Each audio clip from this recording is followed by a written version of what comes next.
We're sorting out positional battles for the Sun Devils football team, but our biggest question is who's wide receiver 2 on this team right now? You are Locked On Sun Devils, your daily podcast on the Arizona State Sun Devils, part of the Locked On Podcast Network, your team every day.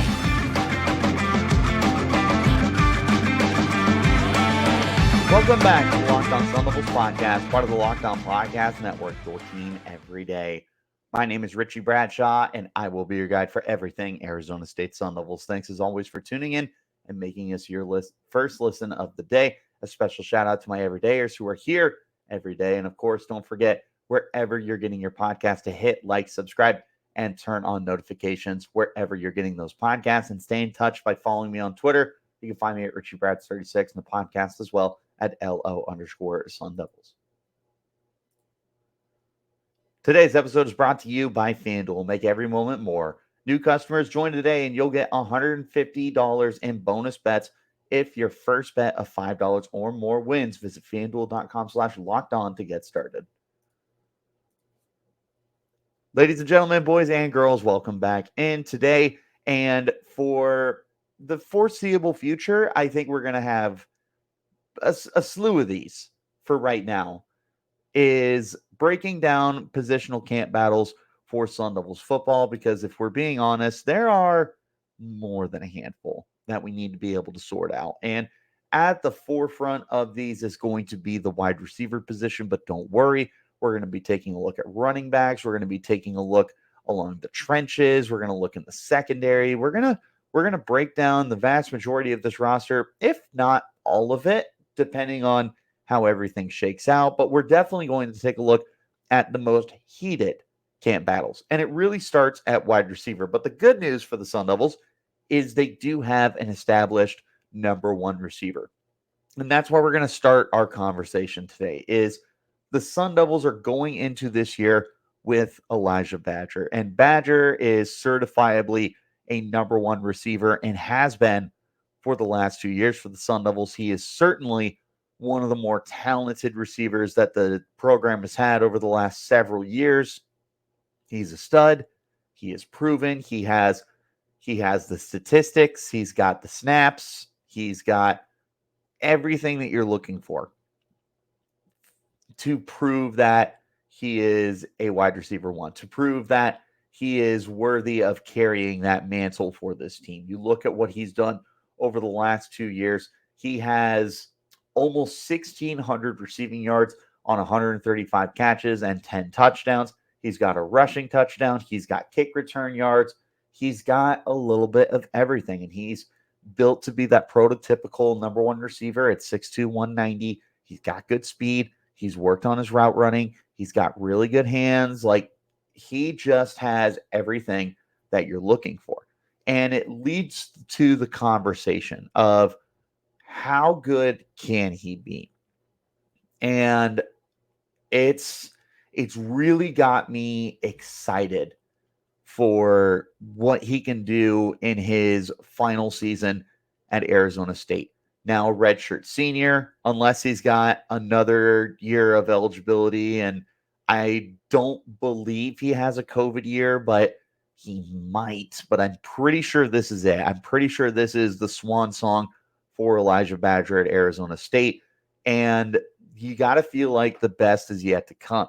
And again, he's got almost 1,600 receiving yards in the last 2 seasons, and he's been in the end zone a handful of times. And when you consider the struggles that the Sun Devils have had offensively, it's more than impressive that Badger has been one of the more consistent, reliable guys through the passing attack. And this is where I start to wonder, how good can he be?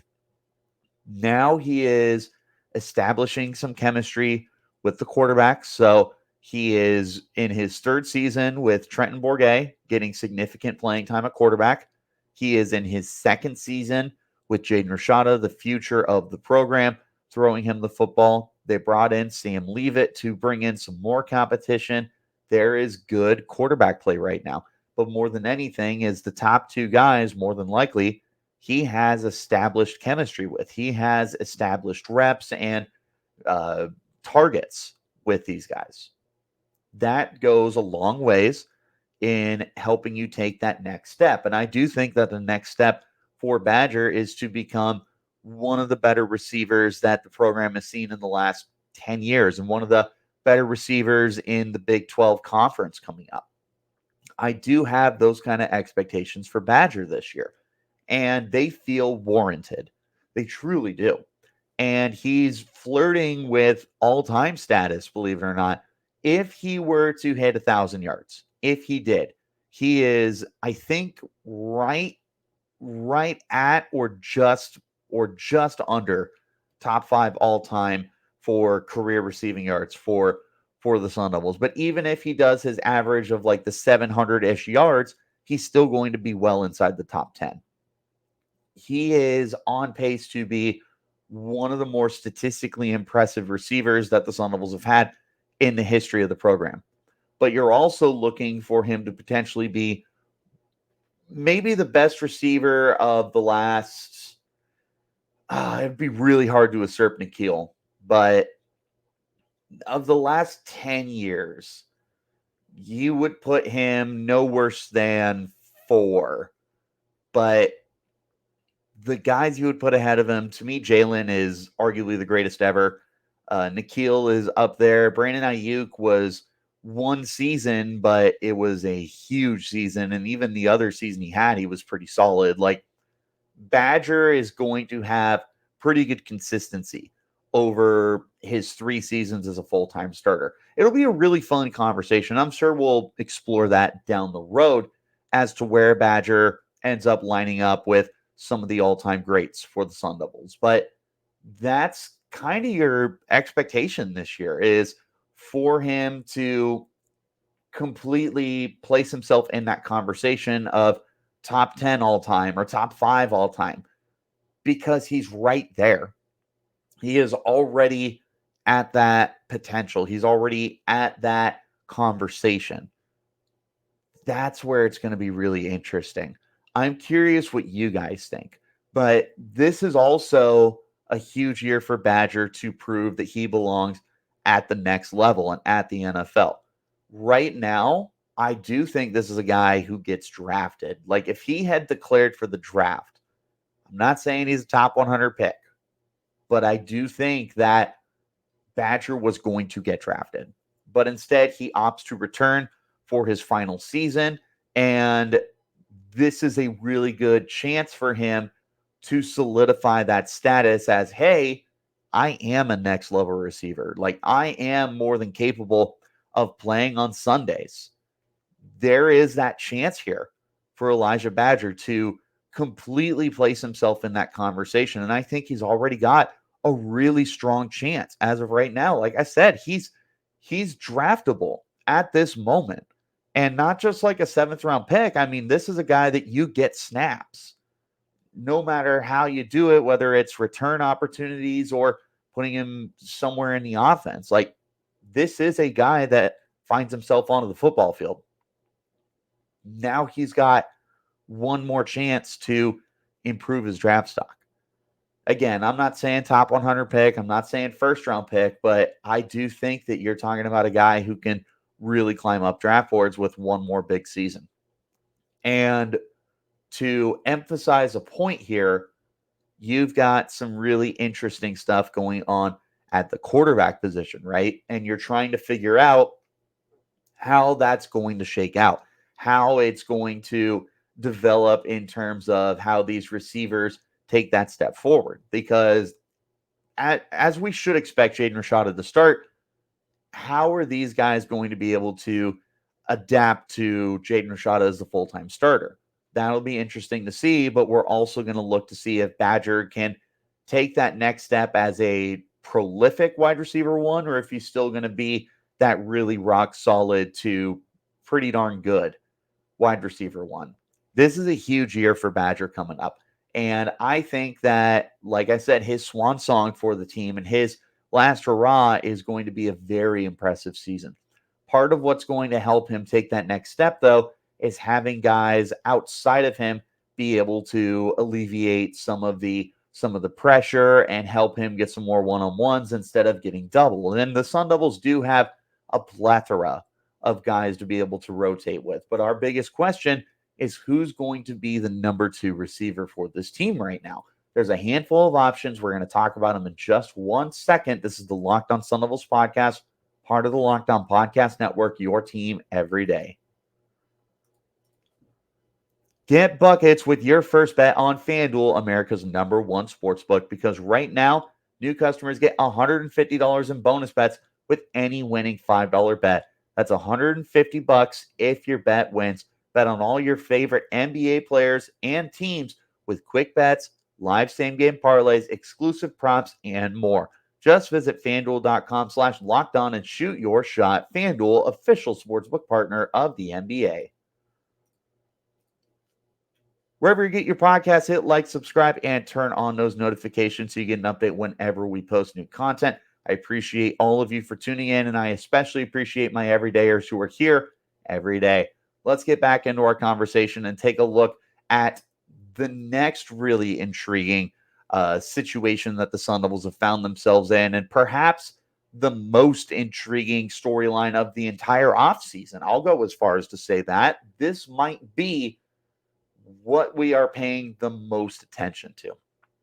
And that is who is wide receiver 2 for the Sun Devils right now. And there are a handful of very, very, very quality options for the team. And it starts with Jake Smith. And Jake Smith did not get to play last year because of the NCAA ruling for his 2-time transfer eligibility. And he is back. He is a redshirt senior, I believe, although I do think he's got 2 years of eligibility, if I am not mistaken. I believe he has 2 more years. But regardless, he's back. He's proven. He's talented. He's got a year learning the system. He doesn't have live reps, obviously, but he does have a year understanding the offense and getting to work with Kenny Dillingham and getting to work with the quarterbacks here, and working with his teammates at the wide receiver spot, and working with Rashad Samples, the wide receivers coach. There's a lot here that's lining up for Jake Smith to have a breakout season, to the point where you almost wonder if there's any other receiver here that has as much upside as Jake Smith does. Obviously, Badger, solidified #1 receiver. Obviously, Badger, a future NFL player. For many, not just myself, for many people, is Jake Smith right there too. This is a former highly, highly rated 4-star receiver. And you look at the bulk of his career, and there's been flashes, but he's dealt with injuries. This is hopefully not going to be the case at Arizona State. You're hoping that he has been able to really rehab himself and get to 100%, and having a whole year off is really going to help, but he'll have to kick some rust off for sure. That'll start in spring ball. But man, I don't know. Like, I look at Jake Smith, and if he gets back to form, and that's a big if, that is a big if, you have to wonder if he also has next level potential. This is a big kid. This is a talented kid. This is a high upside, athletic, just he's a specimen, and he's got such a high upside for me. The problem is he has just not been able to reach that point yet, and maybe he just isn't able to for one reason or another. But right now, as we look at the depth chart and as we look at the camp battles, Jake Smith is right at the top of guys that you have to have a very, very strong conversation about him being the #2 receiver. That being said, I've been on record to say this, and until we get a really, really good look at Jake Smith, I do think the #2 receiver you roll into the year with right now is Melquan Stovall. I know that's not the super popular take, especially because of Troy Omeire, who we'll talk about here in a second. But the reason I lean towards Stovall is, man, he's going into his 6th season, and he's had some proven success throughout his time in college football. He is somebody that I felt needed way more touches last year Very, very quality guy out of the slot. And now that Giovanni Sanders is moved on from the program, he is out of eligibility. Stovall is going to go from a part-time slot guy to a full-time slot guy. This is where I think Stovall is going to be in for a breakout season. And he is, when we start having more conversations throughout the offseason and especially during the summer, when I start taking a look at my potential breakout guys or my sleeper guys, whatever it might be, Stovall is going to be on that list. And Stovall is going to be right at the top of it, if not like solidified, put it in pen number one. Like, I am really high on Melquan Stovall this year.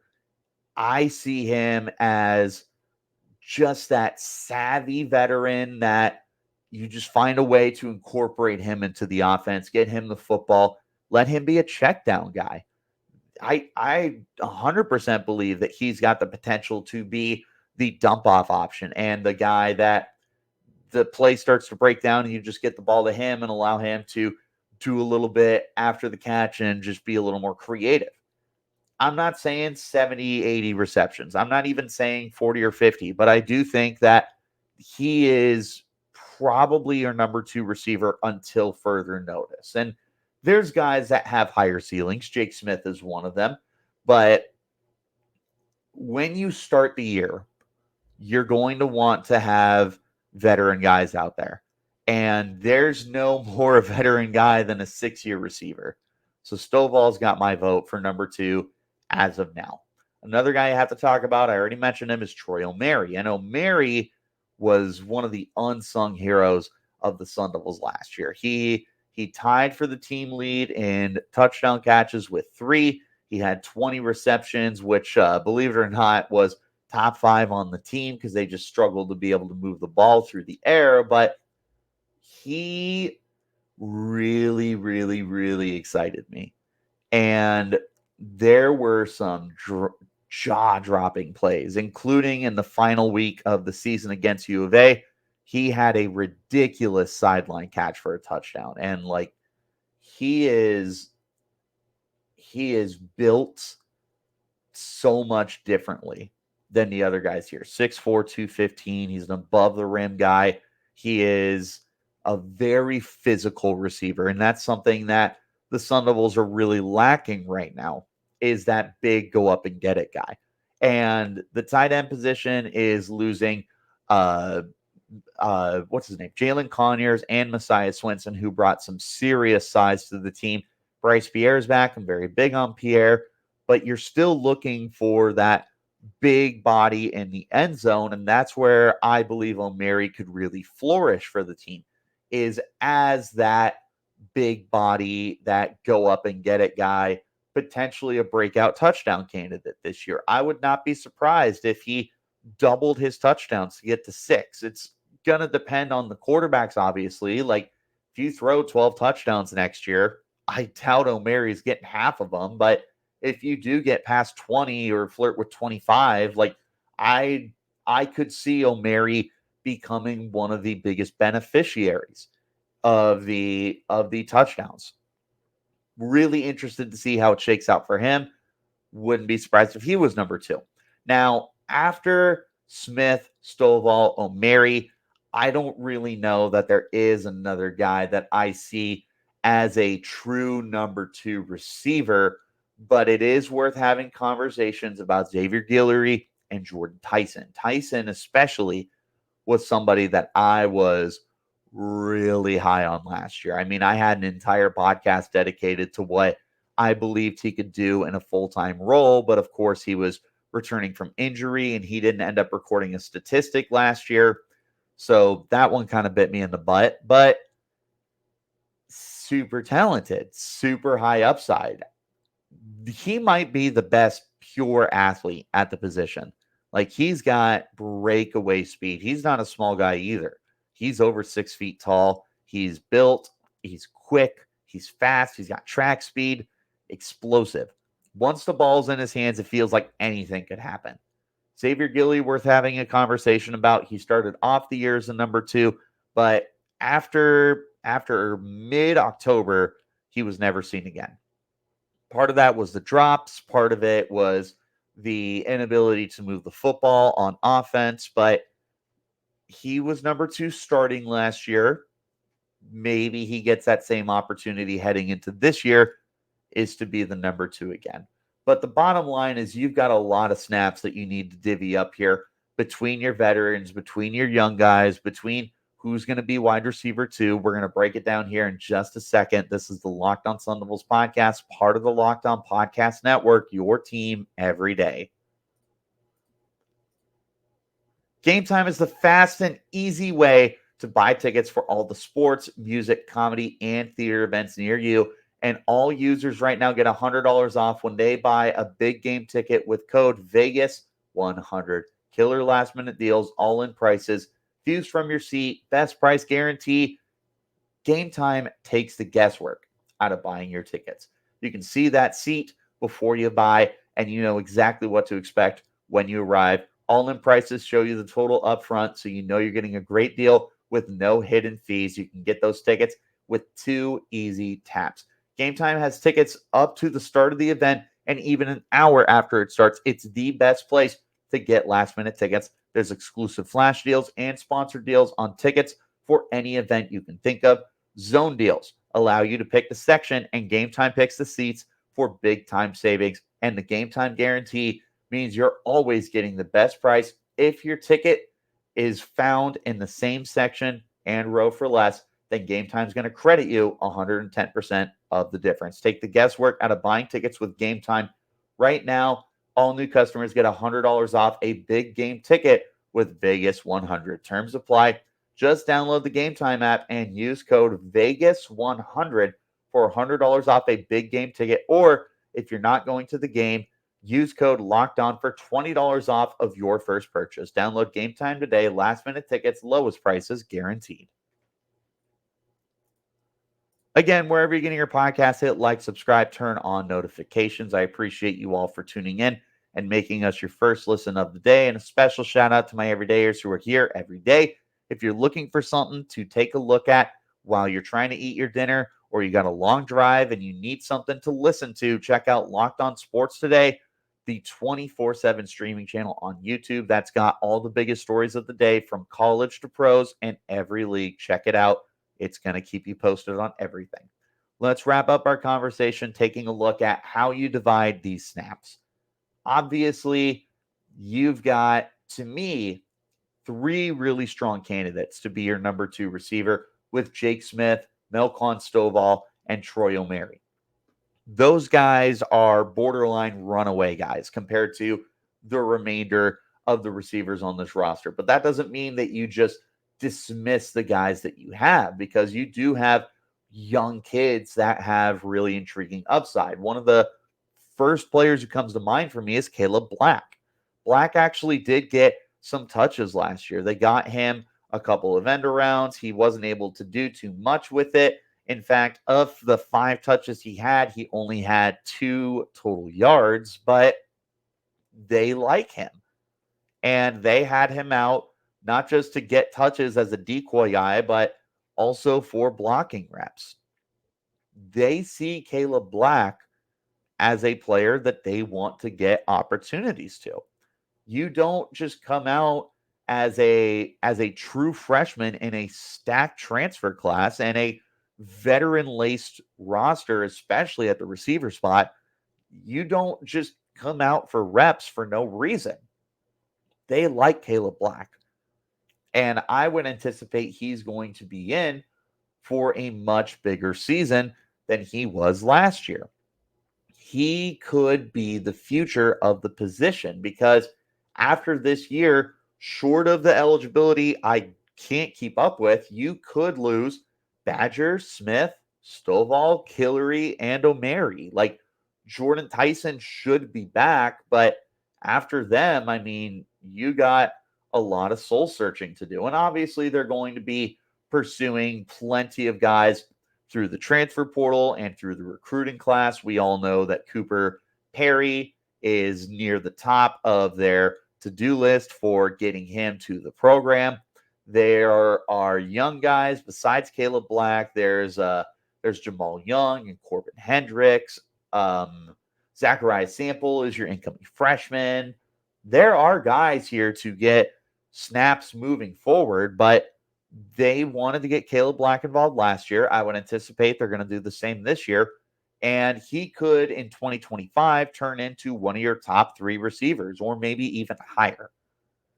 They clearly have some kind of interest with wanting to get him involved.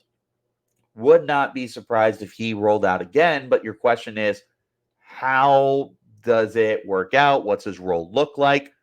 That's going to be the interesting part. Is it going to be another really reserved role? But he also came on really late last year. It was about the last month of the season that you did start to see a lot of Kaleb Black on the field.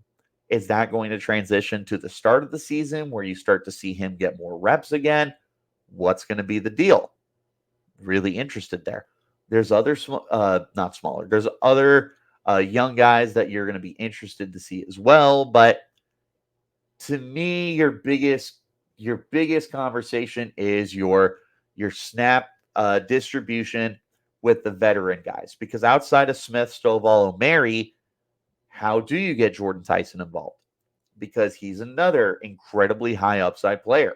He's arguably the best and most talented athlete on the team right now. What's your plan to get him involved? What about Guillory? Is Guillory going to be completely phased out of the game plan this season the same way he was over the last month last year? Or is he going to get a fresh slate? Is he going to get an opportunity to prove he's a number 2 receiver again? Speaking of the number 2 receivers, we talked about how Smith, Stovall, and Omeire could be number 2. But what if you don't have a true number 2? What if you are rotating these guys for the entirety of the season? We all know Elijhah Badger is number 1. There's no ifs, ands, or buts about that. That is number 1. But what about number 2? What about number 3? What about number 4? If you are anticipating those guys to be your top 4 receivers, how's it work out? How often are you going to see guys moving around? I talked about Stovall being the slot guy, but could Jake Smith come in and be a big slot? Is Troy Omeire going to be a situational guy? Like, is he going to be in enemy territory and especially in the red zone? What do you do with Stovall? Is he completely secluded to the slot because of his size? Do you flirt with him going outside and just getting some more opportunities on the field? How is everything going to shake out? Do guys have solidified roles, or you get super versatile with it? And for what it's worth, he's a running back, and coaches said he's a running back, but Raleek Brown is another player that you're going to want to get receiving opportunities. Is he going to be lined up outside, or is he going to be exclusively in the backfield? I feel like Kenny Dillingham and Marcus Arroyo are just going to want to get him opportunities to be on the football field and to line up all over the place. Obviously, they have said he's a running back, and I don't see any way that they back down off of that. But when you have a player like Raleek Brown, you want to get him involved. How does that affect everybody else? Scadaboo is also going to make it interesting because Scadaboo catches the ball very well. There's a lot to figure out here with the passing game. But bottom line, you have a number 1. You've got, for me, 3 guys that could be your number 2. But you got a lot of snap distribution to figure out. It's going to be one of the biggest stories of the offseason, if not the biggest story. So I want to know what you guys think, and I want to know if you think there's a bigger storyline. How's it going to shake out? Let me know in the comments. You can hit me up on Twitter at RichieBrats36. You can find the podcast at LO_Sun Devils. But wherever you're getting those podcasts, hit like, subscribe, turn on notifications so you get an update whenever we post new content. And one more time, a shout out to my everydayers who are here every day. As always, I appreciate you guys for tuning in. We are going to be taking a look at all sorts of positional camp battles. We're going to be looking at the trenches. We're going to be looking at running back. We're going to be looking at the defensive backs. We might end up breaking everything down. So make sure that you're subscribed so that you are up to date on everything. I'll see you next time. And until then, you keep it locked right here on Locked On.